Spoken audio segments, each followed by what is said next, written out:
کافی عرصے سے اس بارے میں خبریں گردش کر رہی تھی کہ یہ ہو سکتا ہے یا ہو جائے گا۔ قومی اسمبلی میں بی این پی مینگل نے حکومت سے اتحاد ختم کرنے کا اعلان کر دیا۔ انہوں نے کہا کہ پی ٹی آئی سے اتحاد کے خاتمے کا باقاعدہ اعلان کرتا ہوں۔ قومی اسمبلی میں اظہار خیال کیا انہوں نے، وہ اسی فلور کو استعمال کیا، اور اختر مینگل صاحب نے کہا کہ ایوان میں موجود اور اپنی بات کرتے رہیں گے۔ پاکستان اسٹیل ملز کی نجکاری کر کے ہزاروں لوگوں کو بے روزگار کیا جا رہا ہے۔ افسوس کی بات ہے یہاں ان کی آواز سننے والا کوئی نہیں ہے۔ اپوزیشن کی مخالفت کے باوجود گزشتہ بجٹ میں ساتھ دیا۔ وفاقی حکومت نے ہمیں کیا دیا؟ بلوچستان آپ کا قرضدار نہیں ہے، حساب کر لیں تو آپ کا ایک بال بلوچستان کا قرضدار ہوگا۔ اختر مینگل کا یہ کہنا تھا کہ سوئی گیس کی رائلٹی چھوڑے، ہمیں سونگھنے کو بھی نہیں ملتی ہے۔ کشمیر کے حوالے سے کمیٹیاں بنائی جاتی ہیں، کشمیر ملے گا تو ملے گا، جو آپ کے پاس ہے اس کے لیے تو کچھ کرو۔ جھنڈا لگانے سے کوئی محب وطن نہیں بن جاتا ہے۔ یہ مت کہیں خالی خزانہ ورثے میں ملا ہے کہ اگلے بجٹ کی ذمہ داری ٹڈی دل اور کورونا پر تو نہیں ڈال دیں گے۔ موجودہ بجٹ میں بلوچستان کو کسی کھاتے میں ہی نہیں رکھا گیا۔ انہوں نے کہا کہ بلوچستان کو 10 ارب کا پیکج نہیں بلکہ چھوٹا سا پیکٹ دیا ہے۔ حالیہ کے بجٹ وزیر اور بیوروکریسی دوست ہو سکتا ہے، عوام دوست نہیں ہو سکتا ہے۔ اس ملک میں انصاف ملتا نہیں، منڈیوں میں بکتا ہے۔ حکومت نے وعدے پورے کیے، لاپتہ افراد کو بازیاب نہ کرایا جا سکا۔ بلوچستان کو برابر کا حصہ دینا ہوگا۔ آپ کو یہ بات بتا دیں ساتھ میں کہ قومی اسمبلی کی جو کل نشستیں 342 ہیں، اب جو موجودہ نشستیں ہیں، جو ارکان کی تعداد ہے وہ 341 ہے، کیونکہ جے یو آئی کے منیر اورکزئی صاحب ان کی وفات ہو گئی تھی اور اس کے باعث ایک نشست خالی ہوئی تھی۔ یہ نمبر گیم ہے۔ حکومت بنانے کے لیے ظاہر ہے آپ کو پتا ہے کہ ایوان میں سادہ اکثریت 172 ہونی چاہیے۔ اچھا، بی این پی کی علیحدگی کے بعد قومی اسمبلی میں حکومتی اتحاد میں 180 ارکان ہیں اب، جس میں پی ٹی آئی کے 156، متحدہ کے 7، جی ڈی اے کے 3، بی اے پی کے 5، قاف لیگ کے 5، جمہوری وطن پارٹی کا 1 اور 2 آزاد اور عوامی مسلم لیگ کا 1 رکن شامل ہے۔ اور آپ کو یاد ہوگا کہ اگست 2018 میں Balochistan national party Mengal group جو ہے اور تحریک انصاف نے مرکز میں حکومت سے اتحاد کے لیے ایک مفاہمتی یادداشت 6 نکات پر بنائی تھی اور اس پر دستخط کیے تھے۔ بی این پی مینگل کے 4 ارکان ہیں، جبکہ بی این پی مینگل کا سینٹ میں 1 رکن ہے، اور ارکان میں سردار اختر مینگل، آغا حسن بلوچ، ہاشم نوتزئی اور شہناز بلوچ شامل ہیں۔ 3 سوال ہم اٹھا رہے ہیں۔ ایک یہ کہ بی این پی نے مینگل نے، یہ جو ان کے اختر مینگل صاحب ہیں، انہوں نے وزیراعظم کی غیر موجودگی میں اور فلور آف دی ہاؤس پر ہی اس کا اعلان کیوں کیا ہے؟ دوسرا یہ کہ ان تحفظات کا اظہار تو پہلے بھی کیا جا چکا ہے، لیکن بات اس نوبت تک نہیں آئی تھی۔ اب ایسا کیا ہوا ہے کہ انتہائی اقدام اٹھانا ضروری ہوا، اور کیا یہ عارضی ہے یا پھر مستقل ہے؟ تیسرا سوال ہم یہ اٹھانے جا رہے ہیں کہ نمبر گیم میں پی ٹی آئی کی حکومت تو فی الحال برقرار رہتی ہے، لیکن بس کوئی چند ارکان کے دوسری طرف ہونے کی دیر تو یہ حکومت گر سکتی ہے۔ کیا ایسا ان حالات میں ہو سکتا ہے، یا پھر پی ٹی آئی اپنے اتحادیوں کی ناراضگی مستقل سہنے کی متحمل ہو سکتی ہے؟ آئیے اس کے لیے بات کرتے ہیں۔ سینئر صحافی اور تجزیہ کار عامر الیاس رانا صاحب اسلام آباد سے ہمارے ساتھ جڑ رہے ہیں۔ عامر صاحب، بہت سر آپ کے وقت کا، ہمیشہ ہماری رہنمائی فرماتے ہیں، ہم آپ کے بڑے مشکور ہیں۔ سر، یہ کیا حالات بنے کہ اتنی مجبوری بن گئی کہ اب فلور آف دی ہاؤس کے اوپر موجود ہو کر، قومی اسمبلی کے فلور پر کھڑے ہو کر اس کا اعلان کرنا پڑ گیا؟ پہلے بھی ناراضگیاں ہوتی رہی تھی، یہ تحفظات اس نہج تک کیسے پہنچ گئے، اور اب ایسا کیا ہوا ہے کہ انتہائی اقدام اٹھانا ضروری ہو گیا بی این پی مینگل کو؟ دوبارہ ملائیے جی ان کو کال، ان سے بات کرتے ہیں۔ یہ چند ایک سوالات جو ہم نے اٹھائے ہیں، اب کال ڈراپ ہوئی ہے، ان سے یہ تجزیہ لیتے ہیں، اور اس کے ساتھ ایک اور سوال اٹھائیں گے کہ اندر ہی اندر قومی اسمبلی میں چل کیا رہا ہے؟ کیا اس میں قاف لیگ کے جو تحفظات تھے بہت پہلے وہ بھی رہے، وہ بھی ہو سکتے ہیں؟ سینٹ پر بھی فرق پڑ سکتا ہے، کیونکہ سینٹ میں بھی بی این پی مینگل کی ایک سیٹ ہے اور وہاں پر بھی پی ٹی آئی کے ساتھ اتحاد، لیکن یہ آپ کو یاد دلا دوں کہ صوبے میں جے یو آئی فے کے ساتھ ان کا اتحاد ہے۔ تو رانا صاحب، ہم سوال یہ اٹھا رہے تھے کہ ایسی کیا نوبت آ گئی، ایسی کیا ناگزیریت ہو گئی اس وقت کہ پہلے بھی ناراضگیاں ہوتی رہی، پہلے بھی ان تحفظات کا اظہار کیا جاتا رہا، وہ جو 6 پوائنٹ سے 6 نکات تھے جس پر یہ اتحاد ہوا تھا، وہ ایسی کیا وجوہات ہوئی کہ وزیر اعظم کی غیر موجودگی میں وہ کراچی میں تھے، فلور آف دی ہاؤس پر اس کا اعلان کرنا پڑ گیا بی این پی مینگل کو؟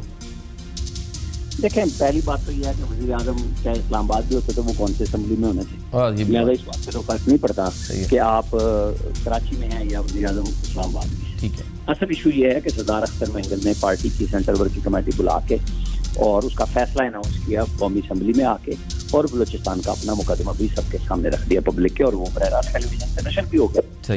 اب یہ کیوں ہوا؟ 2 سال سے انہوں نے وہ گلہ بھی کیا کہ ہم پہ 10 ارب روپے کی لگایا گیا کہ ہم 10 ارب روپے میں بک گئے۔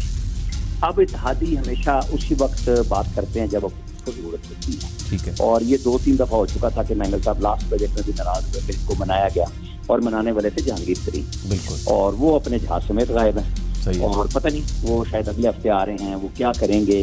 اور اسی سے یہ ساری چیزوں کے تانے بانے بنتے ہیں کہ جن لوگوں کو وہ لائے تھے کیا وہ سارے ترین صاحب کے ساتھ کھڑے ہو جائیں گے, گورنمنٹ کچھ نہیں کر سکے گی.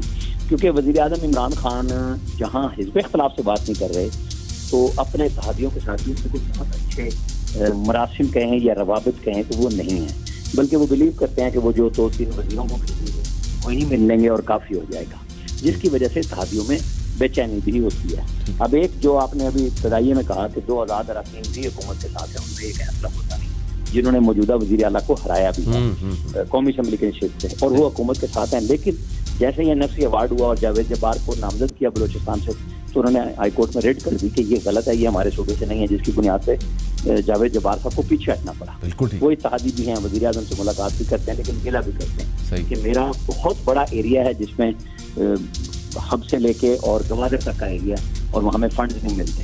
اب یہ سارے اتحادیوں کے گلے ہیں, خود پی ٹی آئی کے اپنے اراکین قومی اسمبلی کے بھی گلے ہیں, لیکن ظاہر ہے جو ڈسپلن میں ہے وہ تو ہیں, اور جب تھوڑا سا مسئلہ آتا ہے کہ گورنمنٹ کو ضرورت ہوتی ہے تو یہ لوگ سر بھی اٹھاتے ہیں, بات بھی کرتے ہیں.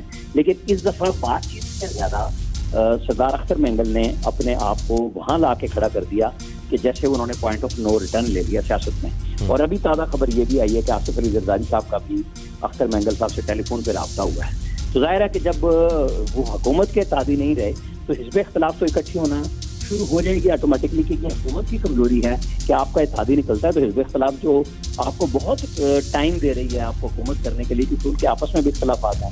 زرداری صاحب کا یہ پہلا اس قسم کا پولیٹیکل رابطہ ہے جب سے وہ ضمانت پہ گئے ہیں, ورنہ وہ بہت محدود حد تک میں تھے کہ اب یہ ان کی خبر ان کے میڈیا چلنے چند منٹ پہلے جاری کی ہے کہ ان کی اور اختر مینگل کی بات چیت ہوئی ہے. تو ظاہر ہے پھر آگے باقی جماعتیں بھی اکٹھی ہوں گی. مولانا فضل الرحمان پھر پر تول رہے ہیں کہ کورونا کا سیزن ختم ہوتا ہے تو وہ اسلام آباد کی طرف پھر روانہ ہوں, اور ان کی خواہش یہ ہے کہ وہ سارے اتحادیوں کو ملا کے اپنے حکومت کے مخالفوں کو بلوچستان میں حکومت کریں, اور ان کی نظر اگلے سینٹ کے الیکشن پہ ہے. تو یہ سب چیزیں ایک دوسرے کے ساتھ مکس ہو جائیں گی اگر حکومت کی طرف سے کوئی ایک دم فیصلے نہ کیے گئے کہ اپنے اتحادیوں کو کیسے راضی کرنا ہے.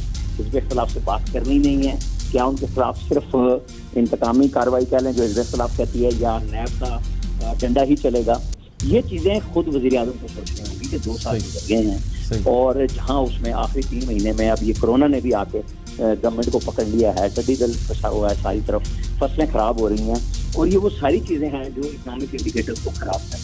ٹھیک, اب کیا ہم صرف احتساب کے متحمل ہو سکتے ہیں ایسے میں؟ یہ وہ سچویشن ہے جسے وزیر اعظم کو سوچنا ہو. ٹھیک ہے, اس میں یہ سوال ہے کہ کیونکہ بی این پی مینگل کی صرف وفاق کو یا مطلب وہ پی ٹی آئی کو ہی ضرورت نہیں ہے ان کی, وہ بی این پی مینگل کو بھی سروائیول کے لیے وفاق کے ساتھ رہنا تاکہ فنڈز آتے رہیں, وہ ڈیولپمنٹ وہاں پہ چیزیں کرتے رہیں اور تحفظات بھی وہیں کے وہیں برقرار ہیں. کیا یہ مستقل ناراضگی یا علیحدگی ہو سکتی ہے, یا کہیں آپ کو تانے بانے جڑتے نظر آتے ہیں کہ شاید کیونکہ اسٹیبلشمنٹ کی بہت زیادہ انفلوئنس بھی بن جاتا ہے بلوچستان فیکٹر کے اوپر, تو ممکن ہے کہ یہ واپسی ہو جائے پھر سے؟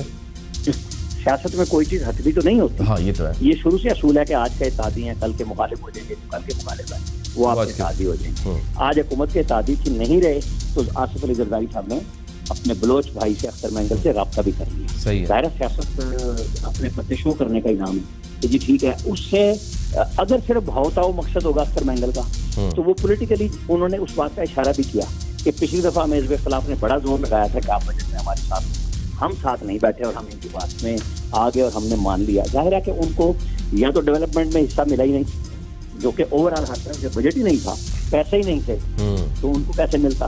تو ایک طرف وہ حکومت میں ہوں اور لوگوں کے کام بھی نہ ہوں تو پھر کوئی سیاسی جماعت سروائیو نہیں کرتی جس کے 4 ووٹ قومی اسمبلی میں ایک سینٹ میں ہوں اور وہ ان کو صوبے اور مرکز میں کوئی پذیرائی بھی نہ ملے. تو وہ یہی چاہیں گے نا کہ پھر اپنے لوگوں کو بھی تو جواب دینا. اور شاید فلور آف دی ہاؤس پر آ کے بات کرنے کی یہ بھی وجہ ہے کہ عمران خان صاحب کی ملاقات نہیں ہوتی تھی ان کی, بڑی دفعہ کوشش بھی کی انہوں نے, ان کی ملاقات نہیں ہو پاتی تھی. انہوں نے کہا کہ ٹھیک ہے براہ راست جا بھی رہا ہے تو اس پہ ہمارا مقدمہ بھی پیش ہو جائے گا اور ساتھ میں ہم بات بھی کر لیں. تیسرا سوال یہ کہ نمبر گیم میں پی ٹی آئی کی حکومت فی الحال تو برقرار رہتی ہے, اگر یہ 4 مائنس بھی ہو جاتے ہیں, کوئی ڈگمگانے کے چانسز ہیں گورنمنٹ کے؟ دیکھیں آپ پاکستان کے اندر ڈگمگانے کے لیے بہت سارے فیکٹرز ہوتے ہیں. جی ہاں, آج یہ بحث بڑی آزادانہ ہو رہی ہے جب سے یہ تقریر ہوئی ہے. یہ بھی ایک انڈیکیشن ہے کہ ابھی چل رہا ہے کام اور اس کو روکا نہیں جا رہا. صحیح ہے. تو لیکن اس کے لیے پھر کافلک کو بھی ہلنا پڑے گا, ایم کیو ایم کو بھی ہلنا پڑے گا, اور جب تک یہ سارے لوگ نہیں ہلتے حکومت کو کوئی پریشانی نہیں ہے. ہاں, سیاسی طور پہ اگر دیکھا جائے کہ کسی بھی سیاسی جماعت کو جو حکمران ہو اور اس کے اتحادی ابھی سٹارٹ میں چھوڑنا شروع کر دیں تو ویسے تو اس کے امپلیکیشن تو بڑے نیگیٹو ہوتے ہیں, لیکن یہ بات حکمران جماعت کو سمجھائے گا کون, کیونکہ وہ حزب اختلاف جو پارلیمنٹ میں ہے, جو صوبوں میں ہے, ان سے بات کرنے کے لیے تیار نہیں ہے, اپنے اتحادیوں سے وہ ملتے نہیں ہیں. میں نے پہلے بھی آپ سے بات کہی تھی کہ خود وزیر اعظم کا براہ راست رابطہ نہیں ہے. آج کراچی میں ٹھیک ہے, انہوں نے چونکہ وہاں پہ ان کے لوگ حزب اختلاف میں ہیں تو اتحادیوں سے بھی مل لیے, ساروں سے مل لیے. بڑے عرصے کے بعد وہ کراچی بھی گئے, جب سے کرونا آیا تھا وہ نہیں گئے تھے. تو یہ چیزیں انڈیکیٹ کرتی ہیں کہ سیریسنس کتنی ہے اور وہ کس پر اختیار ہے. پہلے تو جہانگیر ترین وہ کر لیتے تھے, اختیار استعمال کرتے تھے اور وہ ہر جگہ پہنچتے تھے, لوگوں کو منا لیتے تھے, اور ان کی بڑی ٹھیک ٹھاک اس معاملے میں ایک ٹریننگ ہو چکی ہوئی تھی کہ لوگوں کو کیسے ساتھ میں لانا ہے. 2018 کے الیکشن میں الیکٹیبلز کو لانے میں سب چیزیں تھیں. اب یہاں پہ شاہ محمود قریشی پیچھے بچے ہیں, اسد عمر ہیں, اور شاہ محمود کا اپنا شاید پرویز الہی صاحب نہیں دیکھیں نا, وہ تو اتحادی ہے نا, کہ ان کو تو پھر منانا پڑے گا. جا بالکل صحیح. بات تو یہ ہے نا کہ ان کی ریزرویشنز تو موجود ہے نا بہت ساری چیزوں پہ. ابھی انہوں نے پنجاب اسمبلی میں قراردادیں پاس کرائی ہیں جو گورنمنٹ کو ہٹ کر رہی ہیں کہ نہیں, انہوں نے مطلب ختم نبوت پہ ایک قرارداد پاس کرائی ہے کہ غلط کام ہوا پنجاب کے اندر جو تبدیلی ہوئی. تو یہ گورنمنٹ کو انڈیکیشن ہے نا کہ ہم اپنے اصولوں پہ نہیں چھوڑیں, چاہے کچھ بھی ہو جائے, چاہے حکومت جاتی ہے. انہوں نے قرارداد پاس کرائی اور اس میں پھر سب کو ساتھ آنا بھی پڑا, ظاہر ہے مسئلہ ہی آتا ہے. تو یہ چیز نہیں ہے کہ وہ ابھی جا کے, ہاں یہ تھا کہ فضل الرحمان کا جب ایشو تھا تو پی ٹی آئی سے وہ ملنا نہیں چاہ رہے تھے, تو چودھری پرویز الہی اور چودھری شجاعت حسین نے اس کو کردار ادا کیا تھا, جس پہ بعد میں فضل الرحمان صاحب نے گلہ بھی کر دیا. تو اب اگر کوئی وعدے ہونے ہیں یا وعید ہونے ہیں تو بلوچستان میں چودھری شجاعت حسین کی نواب اکبر بگٹی مرحوم کے ساتھ بھی جا کے مذاکرات کرتے رہے, کیونکہ ان کے والد ظہور الہی کا بڑا اچھا تعلق رہا تھا ان سب سے. تو وہ سب چیزیں گنوانے کے لیے تو نہیں بیٹھیں گے نا کہ ایک ایک کر کے سب سے یہ وعدے کریں اور گورنمنٹ پورے نہ کرے, یا جو بیک ڈور رابطے ہوں ان میں کچھ چیزیں طے کی جائیں. تو یہ بڑا مشکل ہوگا. میں ابھی نہیں کہہ سکتا کہ پرویز الہی ایک دم کود پڑیں گے جا کے اختر مینگل سے وہ بات چیت کریں گے. ابھی گورنمنٹ کو ہی پہلا مرحلہ خود اپنے طور پہ کرنا ہے کہ کیا وہ ان کو راضی کرنے کے لیے تیار بھی ہوتے ہیں کہ نہیں ہوتے. بالکل ٹھیک, بہت شکریہ سر, تھینک یو ویری مچ سر. عامر صاحب تھینک یو ویری مچ سر, بہت شکریہ, بڑا زبردست انالیسز آپ کی طرف سے. ایک بریک لیتے